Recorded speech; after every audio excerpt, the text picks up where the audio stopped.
Hello everybody, and welcome to a special look at an upcoming map for Red Orchestra 2 Heroes of Stalingrad.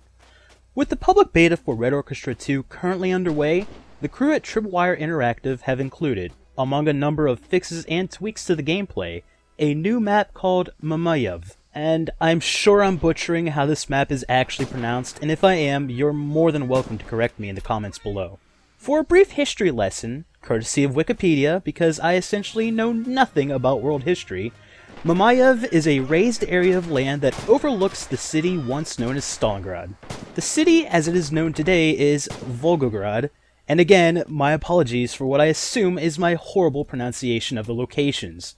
As for the battle itself, during World War II, the German 6th Army decided that, hey, this looks like a great place to attack, and so they did. Just like that, on September 13th, 1942. The Soviet 62nd Army defended the hell out of Mamayev, for he who controls the hill, controls the city.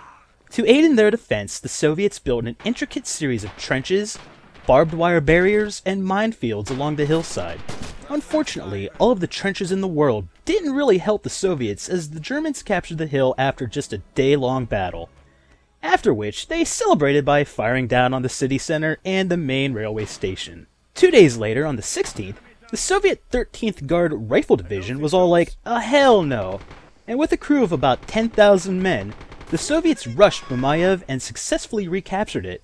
Problem was, they also kept fighting for control over the railway station. According to Wikipedia, the Soviets took heavy losses, losing nearly every man by the next day. Reinforcements were constantly called in from both sides, and those pesky German soldiers would try and assault Mamayev upwards of 12 times a day. Man, they were persistent. Mamayev changed hands multiple times up until September 27th, when the Germans assumed control once more.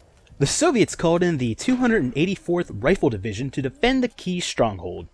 Those guys held up for months in their defense of the stronghold, and it wasn't until January 26, 1943, that those defenders were relieved by counterattacking Soviet forces.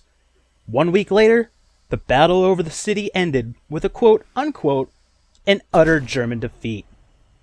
The battle was so horrific, the hillsides remained black and charred even during the winter. Grass refused to grow in the soil the following spring. The hill itself was flattened from the repeated shelling, leaving about 500 to 1,250 metal splinters for every square meter of land. Now that the history lesson is over, how's about the map itself in-game? Hey, it's not bad. It offers up a lot more in terms of distance battles, which I'm sure will make just about everyone happy. Trenches are everywhere throughout the map, making for some great trench battles, and ensuring that those who love to use the SMGs will still have a role to fill out. It needs to be noted that this is an early look at the map. There are a lot of unfinished parts of the map, and there are still many art passes that need to take place before it's out of beta. I do have every graphical option set to Ultra in the video here, but again, there is a lot of unfinishedness to this map, and I can only assume it will look a lot more pretty-like once it nears completion. For those of you who own Red Orchestra 2, you should see an additional entry in your Steam list for the Red Orchestra 2 beta. Simply download that to try the beta out for yourself. Be warned, however, that the beta will be updated multiple times, and each update will probably require you to download a lot of data, perhaps multiple gigs each time. In the description below are a link to the Red Orchestra forums so you can keep up on all the latest news for this beta. As always, this has been Zips with Total Gaming Network and CS Nation.